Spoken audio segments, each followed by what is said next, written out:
Innal hamdalillah nahmaduhu wa nasta'inuhu wa nastaghfiruh wa natubu ilaih wa na'udzu billahi min shururi anfusina wa min sayyiati a'malina may yahdihillahu fala mudhillalah wa may yudlil fala hadiyalah wa ashhadu an la ilaha illallah wahdahu la syarikalah wa ashhadu anna Muhammadan abduhu wa rasuluh.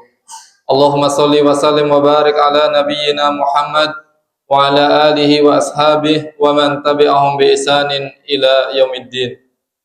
Qala Allah Ta'ala fi kitabihil karim, ya ayyuhalladzina amanu taqullaha haqqa tuqatih wa la tamutunna illa wa antum muslimun.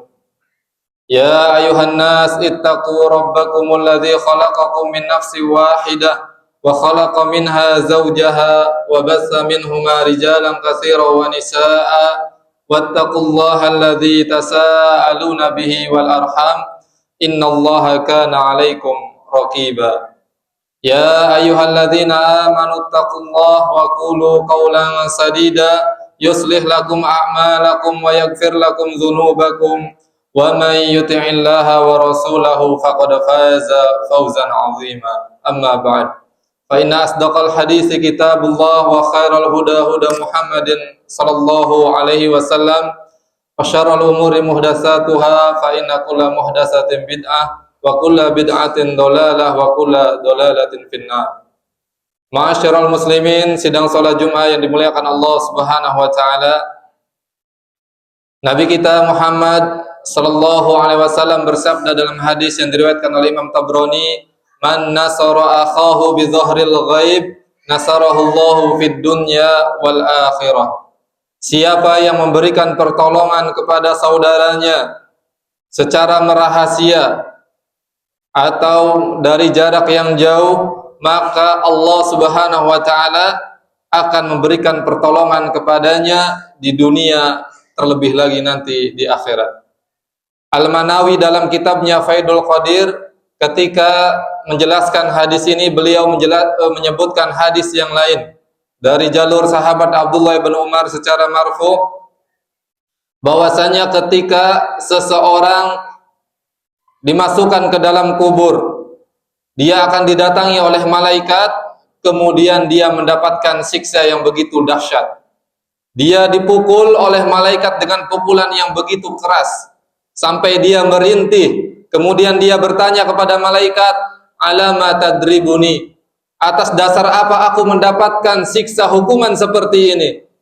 Kemudian kata malaikat, innaka sholaita sholatan bighairi tuhrin wa mararta birajulin madlum falam tansurhu. Sesungguhnya engkau dahulu di dunia, engkau menjalankan solat, engkau melaksanakan ibadah solat, tetapi tidak berwudu terlebih dahulu. Dan engkau melewati seseorang yang terzolimi, engkau menyaksikan melihat saudaramu terzolimi, tetapi engkau tidak pasang badan untuk membelanya, engkau tidak pasang badan untuk menolongnya, maka oleh sebab itulah engkau mendapatkan hukuman siksa di dalam kuburmu ini. Hadirin sidang salat Jumat yang dimuliakan Allah Subhanahu wa taala. Hari ini kita melihat, menyaksikan, mendengar betapa besar penderitaan yang dialami oleh saudara-saudara kita yang ada di Palestina, yang ada di Gaza dan sekitarnya. Lalu yang menjadi pertanyaan, bagaimana sikap kita? Apa sikap kita yang sepantasnya dan layak untuk kita tunjukkan kepada mereka, saudara-saudara muslimin kita yang ada di Palestina, Gaza dan sekitarnya? Nabi kita Muhammad sallallahu alaihi wasallam bersabda, al-muslim akhul muslim la yadlimuhu wa la yuslimuhu. Seorang muslim adalah saudara bagi muslim lainnya, tidak boleh menzoliminya dan tidak boleh membiarkan saudaranya itu tersakiti, tidak boleh membiarkan saudaranya itu terzolimi. Man kana fi hajati akhihi kana Allahu fi hajatihi. Dan siapa yang memberikan pertolongan kepada saudaranya, maka pasti Allah Subhanahu wa taala akan memberikan bantuan untuknya. Wa man yassara an muslimin kurbatan yassarallahu lahu biha kurbatan min kurabi yaumil qiyamah. Dan barang siapa yang membantu meringankan kesusahan saudaranya yang muslim, maka Allah Subhanahu wa taala akan meringankan kesusahannya kelak pada hari kiamat. Wa man satara musliman satarahullahu yaumal qiyamah. Dan barang siapa yang menutupi aib seorang muslim, maka Allah akan tutupi aibnya kelak pada hari kiamat. Hadirin sidang salat Jumat yang dimuliakan Allah Subhanahu wa taala. Nabi mengabarkan kepada kita bahwasanya semua umat muslim itu bersaudara dan harus bisa merasakan apa yang dirasakan oleh saudaranya. Ketika saudaranya menderita, maka harus ikut merasakan penderitaan itu. Nabi SAW dalam hadis yang lain beliau bersabda, masalul mu'minin fi tawaddihim wa tarahumihim wa ta'atufihim kamasalil jasad idza ishtaka minhu adwun tada'a lahu sairul jasad. Perumpamaan orang-orang yang beriman di dalam perasaan cinta di antara mereka, perasaan sayang di antara mereka, dan perasaan simpatik, empati di antara mereka itu seperti satu tubuh. Apabila ada anggota tubuh yang sakit, maka anggota tubuh yang lainnya ikut merasakan sakit. Mata menjadi bergadang dan suhu tubuh menjadi panas.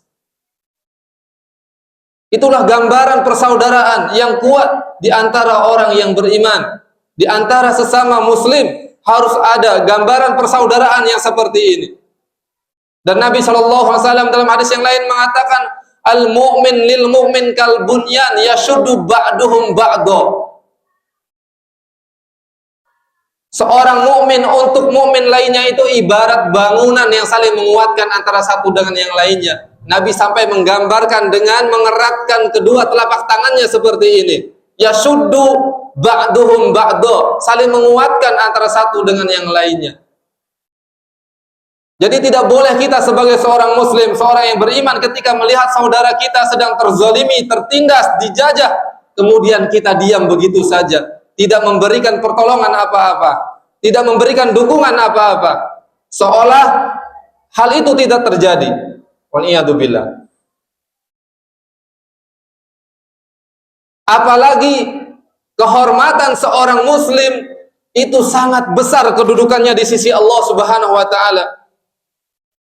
Sehingga haram hukumnya kehormatan harga diri seorang muslim itu dilecehkan.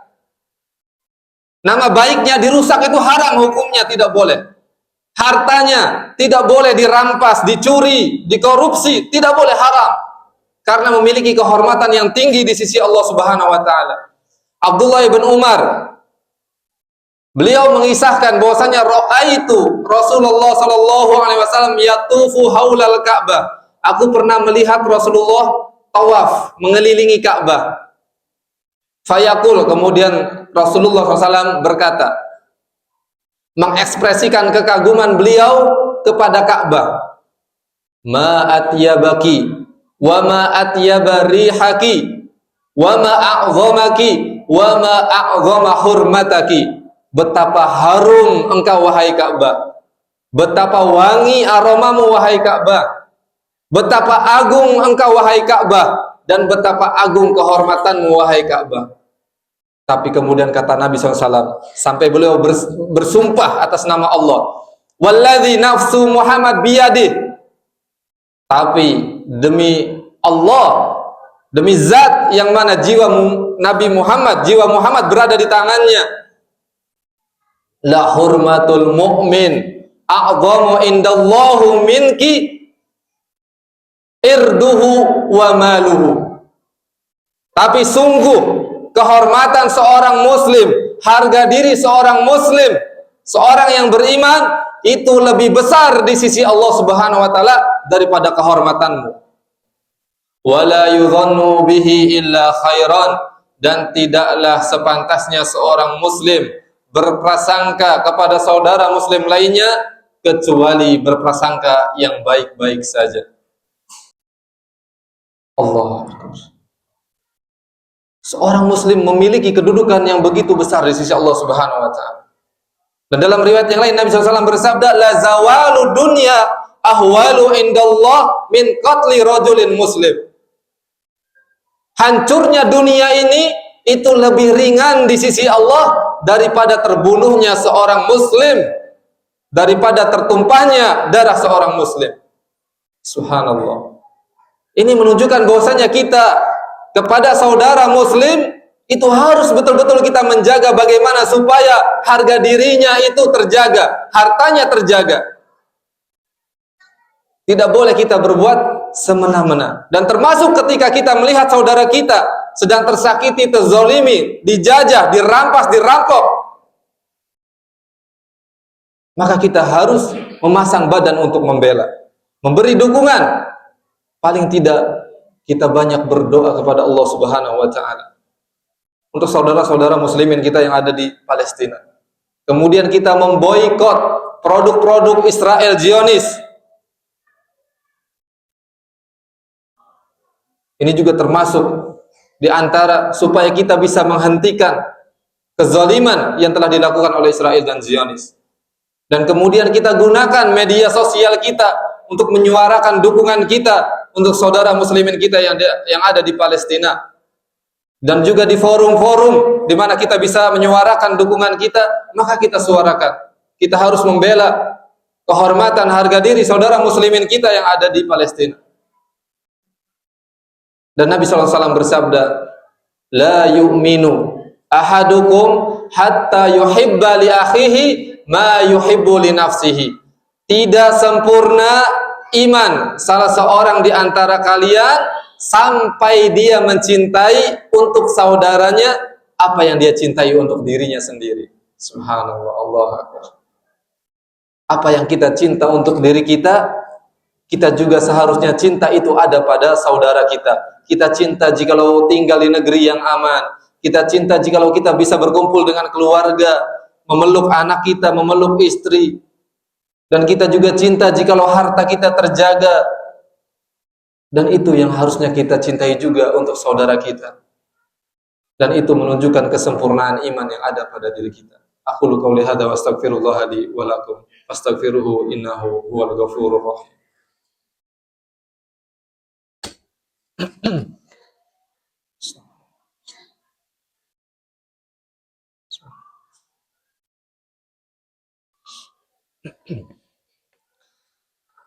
Alhamdulillah hamdan katsiran thayyiban mubarakan fih kama yuhibbu rabbuna wa yarda, wa asyhadu an la ilaha illallah wahdahu la syarika lah, wa asyhadu anna Muhammadan abduhu wa rasuluh. Allahumma shalli wa sallim wa barik ala nabiyyina Muhammad wa ala alihi wa sahbihi wa man tabi'ahum bi ihsanin ila yaumiddin. Qala Allah Ta'ala fi kitabihil karim, ya ayyuhalladzina amanu taqullaha wal tanzur nafsum ma qaddamat lighad wattaqullaha innallaha khabirum bima ta'malun. Masyiral muslimin, sidang salat Jumat dimuliakan Allah Subhanahu wa taala. Dan di sana selain kita berusaha bagaimana membela, mendukung saudara muslimin kita yang ada di Palestina, Gaza dan sekitarnya, juga bagaimana supaya kita bisa mendukung membela kehormatan Masjidil Aqsa. Karena itu juga bagian daripada kemuliaan yang dimiliki oleh umat Islam, Al-Masjidul Aqsa, dan termasuk syiar agama Islam. Dan Allah Subhanahu wa taala berfirman, "Wa may yu'azzim sya'airallah fa innaha min taqwal qulub." Siapa yang mengagungkan syiar-syiar Allah, nilai-nilai agama Allah, apa-apa yang menjadi bagian daripada syariat Allah, maka itu termasuk ketakwaan yang ada di dalam hati. Dan Masjidul Aqsa merupakan kiblat pertama umat Islam dan menjadi tempat transit Nabi SAW ketika peristiwa Isra dan Mi'raj. Allah Subhanahu wa taala berfirman, subhanalladzi asra bi 'abdihi lailan minal masjidil haram ilal masjidil aqsa alladzi barakna haulahu linuriyahu min ayatina innahu huwas samiul basir. Maha suci Allah yang telah memperjalankan hambanya di waktu malam, yaitu Nabi Muhammad SAW, dari Masjidil Haram ke Masjidil Aqsa, yang sekitarnya itu diberkahi oleh Allah Subhanahu wa taala. Agar Allah memperlihatkan kepada Nabi Muhammad tanda-tanda kebesaran Allah Subhanahu wa taala. Dan di Masjidil Aqsa, Nabi mengimami kurang lebih 100.000 sekian para nabi dan rasul salat di Masjidil Aqsa ketika peristiwa Isra dan Mi'raj. Sebelum kemudian setelah itu Nabi diangkat, dimi'rajkan oleh Allah Subhanahu wa taala ke langit sampai ke Sidratul Muntaha menghadap Allah Subhanahu wa taala. Al-Masjidul Aqsa termasuk kemuliaan, kehormatan bagi umat Islam yang harus dibela dan didukung. Dan juga Nabi SAW ketika menyebutkan Masjid Nabawi dan Masjidil Haram, tidak lupa menyandingkan penyebutannya, juga disebutkan Masjidul Aqsa. Kata Nabi SAW, la tushaddu ar-rihal illa ila salasati masajid. Tidak boleh mengadakan safar dengan berlelah letih, menghabiskan energi, menghabiskan harta untuk tujuan ibadah, tidak boleh kecuali menuju 3 masjid, yaitu Masjid Nabawi, Masjidil Haram, dan Masjid Al-Aqsa. Dan Nabi SAW menyebutkan tentang keutamaan bagi orang yang bisa sholat di 3 masjid ini. Kata Nabi SAW, fadlu as-salah fil Masjidil Haram ala ghairihi mi'atu alfi sholat. Keutamaan sholat yang dilakukan oleh seseorang di Masjidil Haram itu lebih utama daripada 100.000 sholat yang dikerjakan di masjid-masjid yang lainnya. Allahu Akbar. Mudah-mudahan kita mendapatkan rezeki bisa sholat di Masjidil Haram. Wa fi masjidi hadza, kata Nabi SAW, alfu sholat. Dan keutamaan sholat di Masjid Nabawi itu keutamaannya lebih baik daripada 1.000 sholat di selain Masjid Nabawi. Dan mudah-mudahan Allah berikan kita rezeki bisa sholat di Masjid Nabawi. Dan Nabi menyebutkan Masjidil Aqsa juga, wa fil Masjidil Aqsa, itu lebih baik khamsumi'ati sholat. Lebih baik, lebih utama, ya, seseorang yang sholat di Masjidil Aqsa itu lebih utama daripada 500 sholat yang dikerjakan di luar Masjid Al-Aqsa. Dan mudah-mudahan kita diberi rezeki oleh Allah bisa sholat di Masjidil Aqsa. Dan pada zaman Nabi pernah ada seorang wanita muslimah yang bertanya kepada Nabi SAW, namanya Maimunah. Dia bertanya kepada Nabi SAW, ya Rasulullah, aftina fil Baitul Maqdis. Wahai Rasulullah, berikan fatwa kepada kami tentang Baitul Maqdis, tentang Masjidil Aqsa. Apa yang harus kami lakukan?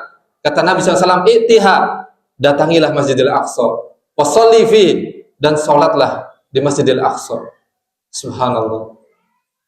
Motivasi Nabi SAW bagi siapa saja yang memiliki kemampuan untuk datang ke Masjidil Aqsa, datanglah ke sana dan sholatlah di sana.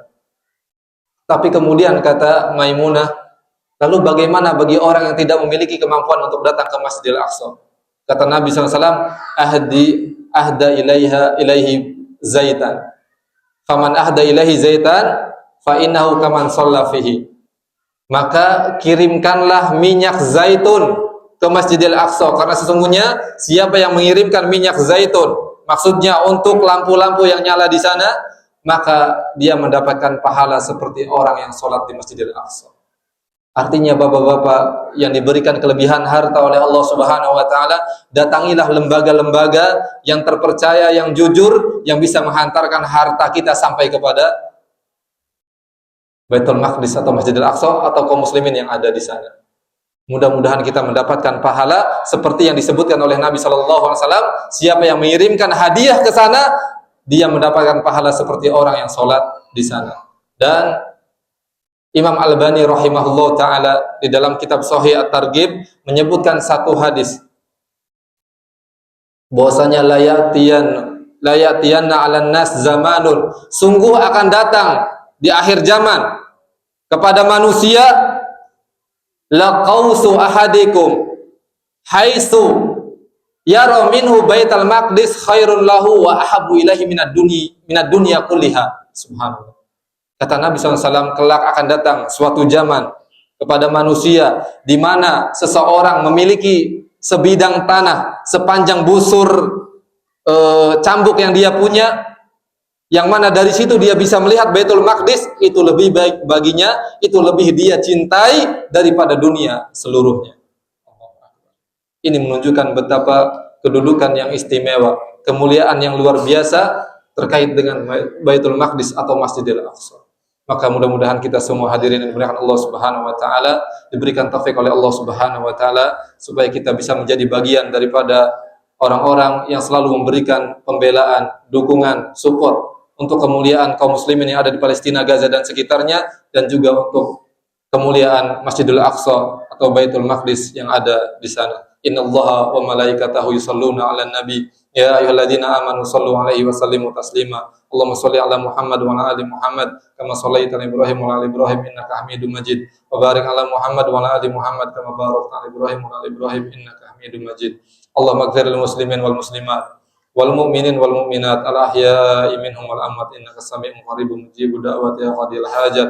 Allahumma ighfir lana wa liwalidina warhamhum kama rabbayana shighara. Allahumma ighfir lana wa liwalidina wa lil mu'minina yawma yaqumul hisab. Allahumma najil mustad'afina minal mu'minin fi masyarikil ardi wa magharibiha. Allahumma najil mustad'afina minal mu'minin fi Filistin wa fi kulli makan. Allahumma ansur ikhwanana al-mujahidin alladhina yujahiduna fi sabilik fi Filistin wa fi kulli makan. Allahumma ansur ikhwanana al-mustad'afin al-madlumin fi Filistin wa fi kulli makan. Allahumma rabbana zalamna anfusana wa illam taghfir lana tarhamna lanakunanna minal khasirin. Allahumma rabbana afrigh alaina sabra wa tawaffana muslimin. Allahumma rabbana afrigh alaina sabra wa tsabbit aqdamana wansurna 'alal qaumil kafirin. Rabbana atina min ladunka rahmah wa hayyi lana min amrina rasyada. Rabbana atina fid dunya hasanah wa fil akhirati hasanah wa qina adzabannar. Wa sallallahu nabiyana Muhammad wa khairu da'wana alhamdulillahi rabbil alamin wa aqimissalah.